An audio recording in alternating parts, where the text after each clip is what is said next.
Hola, ¿cómo están? Vamos a revisar el día de hoy un pequeño video respecto a lo que es econometría financiera. Para ser más exacto, es un análisis específico sobre el modelo KPM, considerando datos reales obtenidos de Yahoo Finance. La idea es revisar un poquito cuál debería ser el camino que debemos recorrer para verificar y constatar todas las pruebas que correspondan y obviamente en caso de encontrar errores poder subsanarlos de forma adecuada. Entonces, sin más preámbulos, pasemos a conversar un poco sobre nuestras bases de datos y la herramienta que vamos a utilizar el día de hoy, que en este caso va a ser el eViews, que es un programa bastante útil, bastante bueno para realizar todo este tipo de análisis y comparativas. Es importante recordar que todo lo que es econometría financiera, que se trabaja muchísimo con series temporales, tiene tras de sí todo el sustento de matemática financiera. Obviamente en matemática financiera todos conocemos y somos conscientes de la matemática financiera discreta, en la que prácticamente se asume una constancia en términos de la recurrencia de los pagos, ¿no? Ahí está el ejemplo más básico, que es valor futuro en función de un valor presente capitalizado por una tasa de rentabilidad. Esa tasa obviamente simplemente resulta de despejar esa relación entre valor futuro y valor presente. Pero ¿dónde radica gran parte de la importancia de los análisis de econometría financiera? Es que trabajan con matemática financiera continua. Es decir, donde el factor del tiempo, ¿sí?, ya se le quita la discretización como tal, por lo cual obviamente la expresión matemática cambia, ¿no? En ese caso estamos viendo la equiparación entre ambas expresiones. Tenemos valor futuro es igual a valor presente por el factor E elevado a R. Obviamente en este caso el rendimiento, la rentabilidad, es el logaritmo natural o logaritmo neperiano de ese cociente. La parte importante de esto, que nos va a ayudar mucho ya en la operativa de nuestra base de datos, es la expresión de entender de que el rendimiento simplemente va a ser un diferencial de logaritmos, ¿sí? En base a eso es que vamos a tratar de explotar y trabajar todas las bases de datos que tengamos para que obviamente calcen dentro de lo que uno esperaría como análisis de matemática financiera. Bien, hablando ya de la base de datos como tal, lo que tenemos ahora es una comparación. Yo he descargado la de Yahoo Finance, la información de 5 años de cotizaciones de Tesla, de las acciones de Tesla, y 5 años de lo que es su indicador o referente mercado, que sería en este caso el Nasdaq. ¿Por qué es importante estas dos relaciones?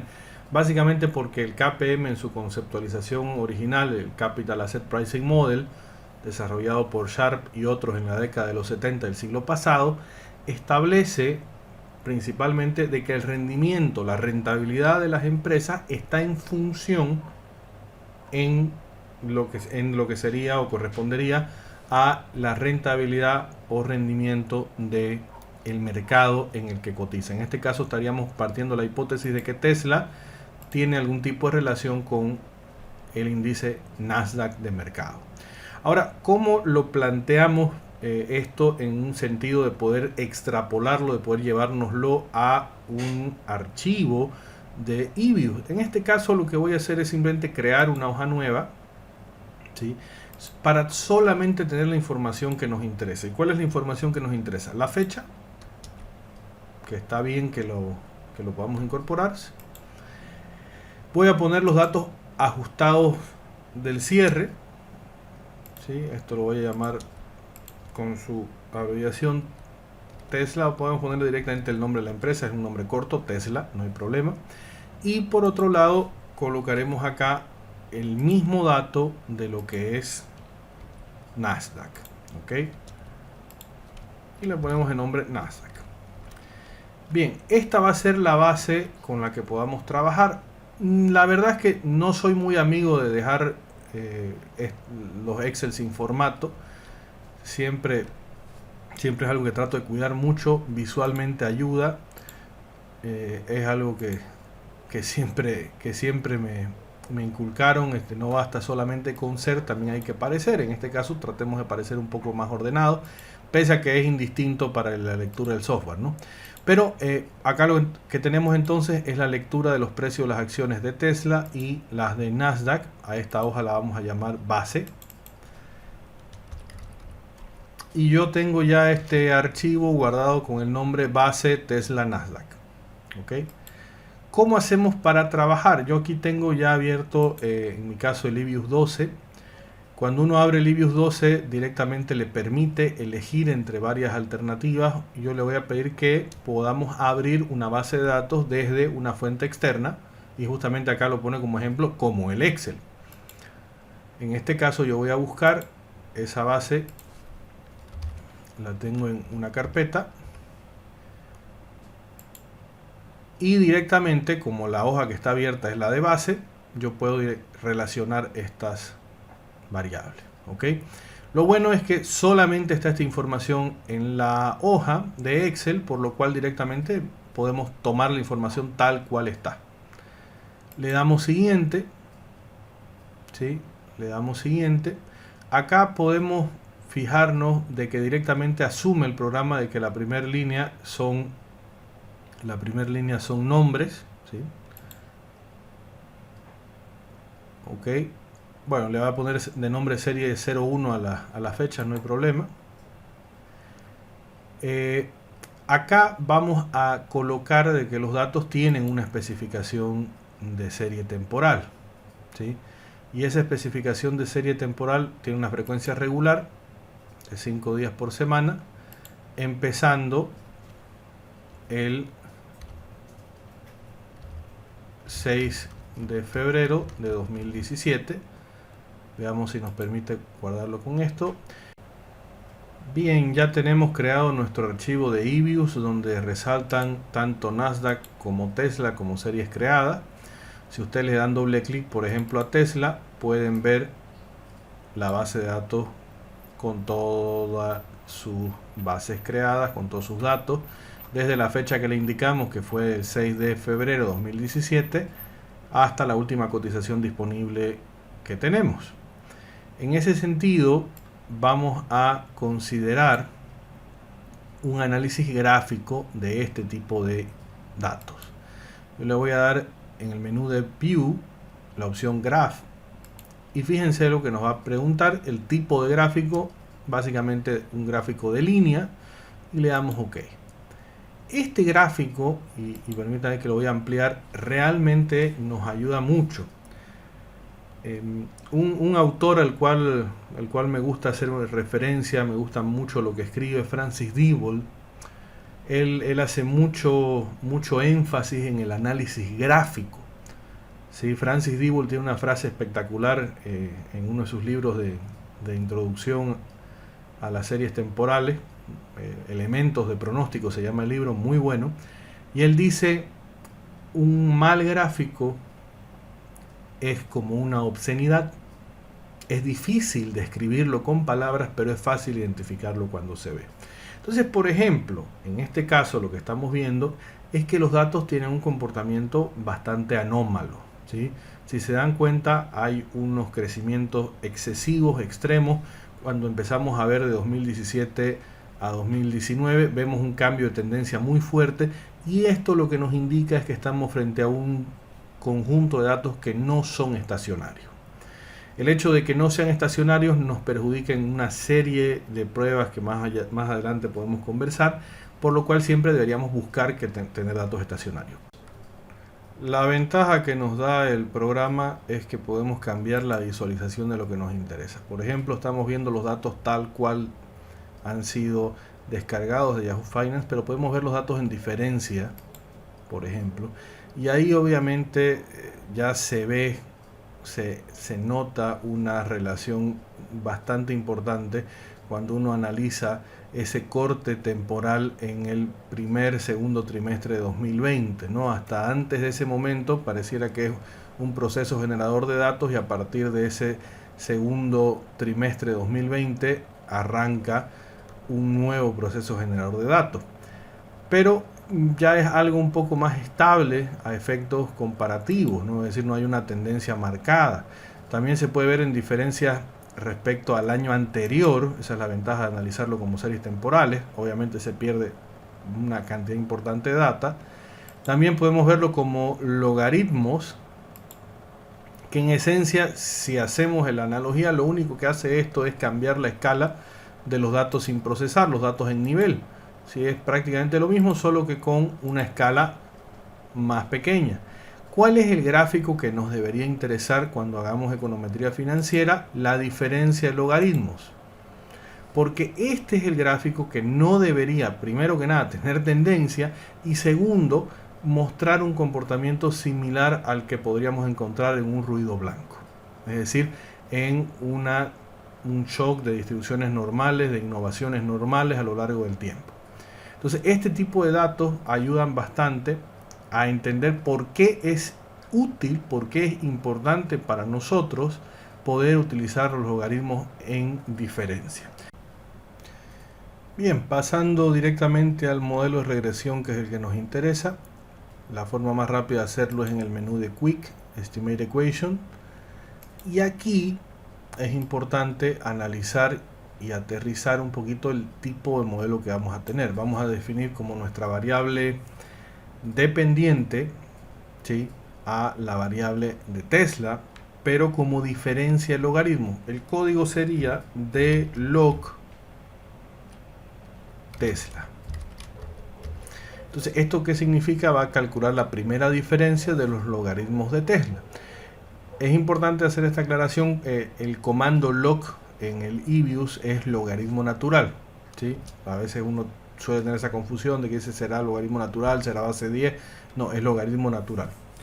Luego colocamos la constante, que sería en este caso el alfa del modelo, y finalmente colocamos la variable, en este caso que sería el equivalente a la variable x, ¿sí?, nuestra variable explicativa, que debería ser Nasdaq, bajo el mismo parámetro de log de Nasdaq.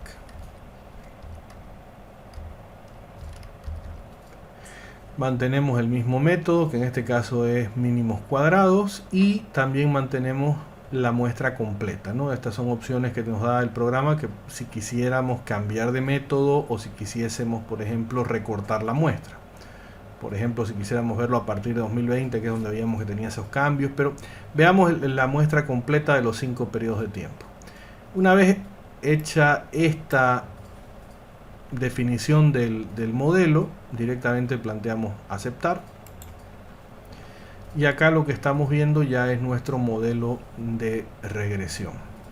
En este modelo de regresión podemos mencionar algunos hitos muy puntuales, como es el caso del modelo per se, que trae consigo tanto al alfa como al coeficiente beta. El coeficiente beta es el que normalmente se analiza en cualquier rubro financiero, en cualquier análisis financiero, como una métrica de riesgo no sistémico. Sin embargo, el alfa, por definición, por construcción, por lógica, en un modelo de tipo KPM, Capital Asset Pricing Model, necesariamente debería ser 0. Y acá, por ejemplo, lo estamos reafirmando al ver que es un coeficiente no significativo. Y uno podría preguntarse, pero ¿por qué es importante que ese valor de alfa valga 0? El tema es el siguiente: si ese valor no fuese 0, significa que existe un rendimiento autónomo, un rendimiento libre del mercado, lo que se prestaría a que en este activo que estamos analizando, que es Tesla, existan oportunidades de arbitraje. Por supuesto que las oportunidades de arbitraje existen en el ámbito real, pero no persisten en el largo plazo. Las ventanas de oportunidad, los alpha traders, que son quienes las buscan permanentemente, se abren y se cierran muchas veces durante el día. Pero cuando uno analiza ya una tendencia de largo plazo, algo mucho más estable, ese coeficiente en particular no debería tener un grado de significancia, lo cual estamos viendo que se confirma en este punto. Otro detalle que quizá, si tienen conocimiento o cercanía con econometría convencional, probablemente podrían mirar el R cuadrado y el R cuadrado ajustado y decir, esto está realmente bajo, está en 0,28.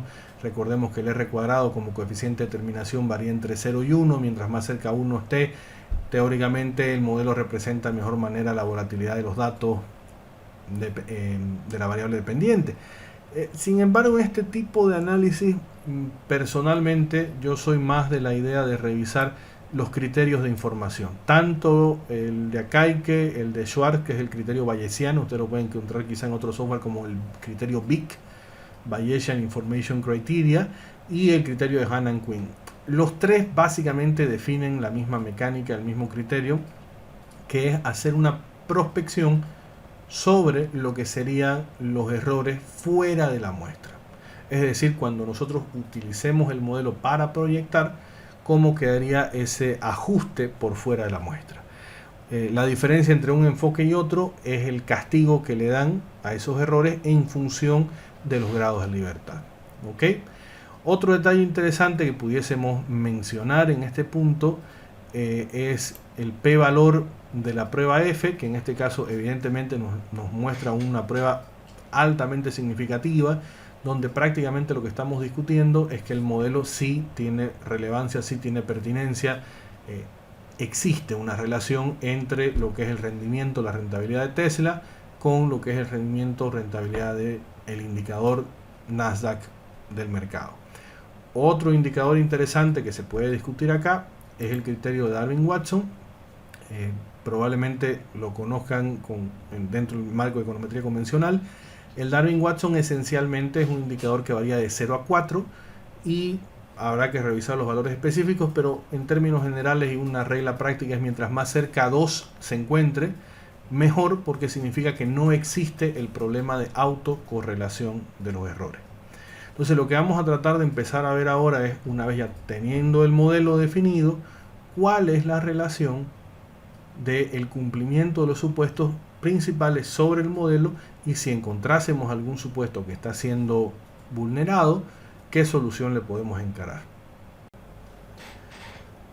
Viendo que el alfa del modelo no es significativo, lo más saludable sería retirarlo. En ese caso lo que tendríamos que hacer es ir al botón de estimar, estimate, y en este menú eliminar al coeficiente C.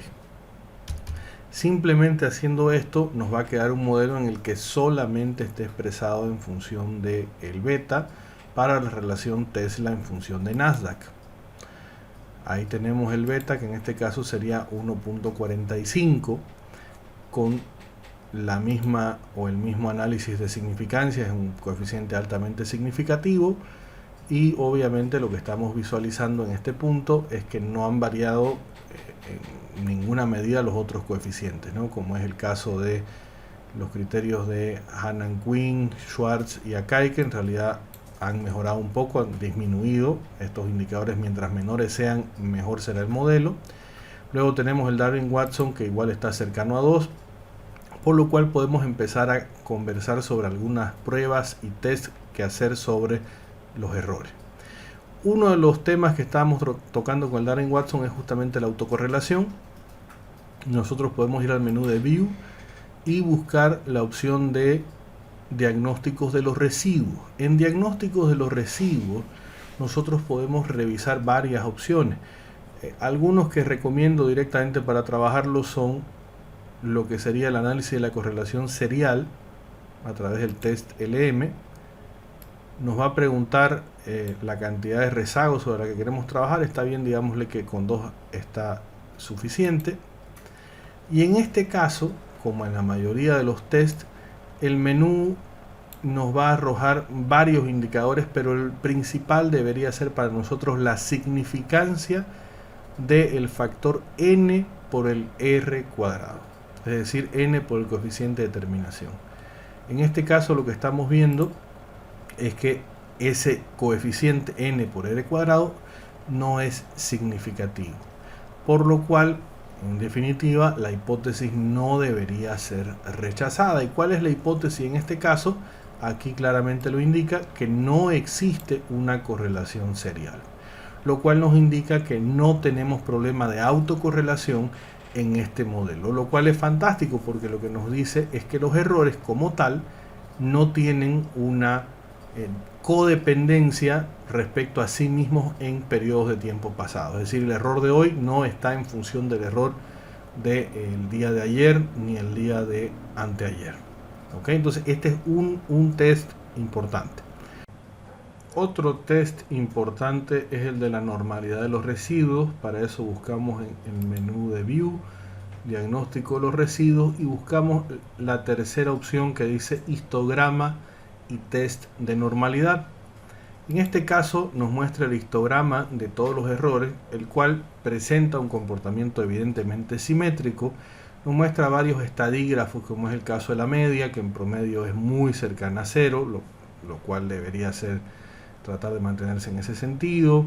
Una desviación estándar de 0.03, una asimetría prácticamente de cero, pero el problema aquí radica en la kurtosis, ¿no? en la altura que tiene la distribución en el promedio.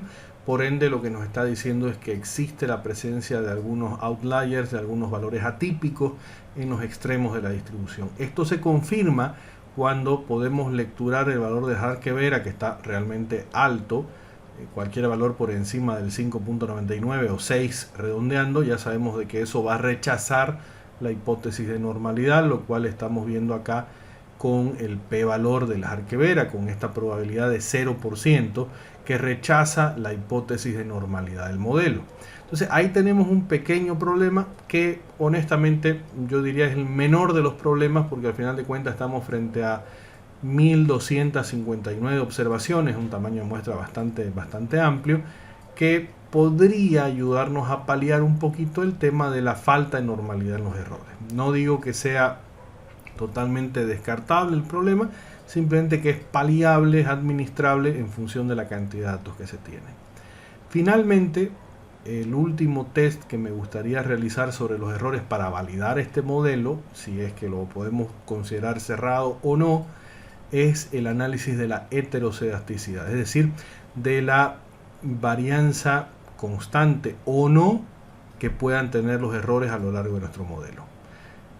Normalmente los datos en series temporales financieras suelen presentar heterocedasticidad, pero vamos a verificar si esto se cumple, ¿no? Otra vez volvemos a View, volvemos a diagnóstico de residuos y vamos a la última opción, Heteroscedasticity Test, test de heterocedasticidad. Nos da varias opciones. Directamente yo me voy a ir a la un poco más ácida, que es la prueba ARCH, ¿sí? Es el modelo de heterocedasticidad condicional autorregresiva. Le vamos a dar OK. Y acá volvemos a la parte importante, mirar el n por r cuadrado. En este caso, la hipótesis nula es que no existía heterocedasticidad, es decir, que estábamos frente a un grupo de errores con una varianza constante. Este caso nos dice no existe esa varianza constante. Es más, este test nos entrega una lectura, un modelo sobre el cual podemos inferir cuál es la relación que hay. En este caso la relación que hay es los residuos al cuadrado rezagados un periodo. Esto es bien interesante porque al final de cuentas nos está dando la receta, entre comillas, para poder corregir nuestro modelo y hacer que esto tenga una predominancia mucho más clara, mucho más certera a la hora de implementar este tipo de análisis. Finalmente, para poder capturar esa heterocedasticidad que acabamos de encontrar, la mejor opción sería ir al menú nuevamente Estimate y cambiar el método, en vez de mínimos cuadrados, llevarlo a lo que sería el método ARCH, ¿sí? El método de heterocedasticidad condicional autorregresiva, donde nos pide regresores de la varianza. Yo le voy a poner a los residuos, es decir, voy a asumir que los residuos están determinando a la varianza de los propios residuos, y directamente le vamos a dar a aceptar, ¿sí? Sin cortar la muestra, mantenemos esto tal cual. Fíjense por favor qué sucede en este modelo ahora. Este modelo lo que nos está mostrando es un beta diferente. Antes teníamos un valor de 1.45, ahora es 1.49. Sigue siendo altamente significativo. Nos muestra una ecuación de la varianza, es decir, está caracterizando a la varianza de una forma total y completa a través de 4 indicadores de forma significativa, pero detalles importantes.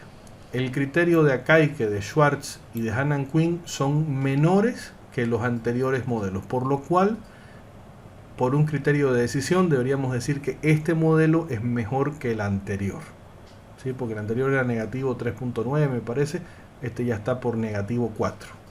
Mientras más bajos sean estos indicadores, mejor ajuste tendrá el modelo.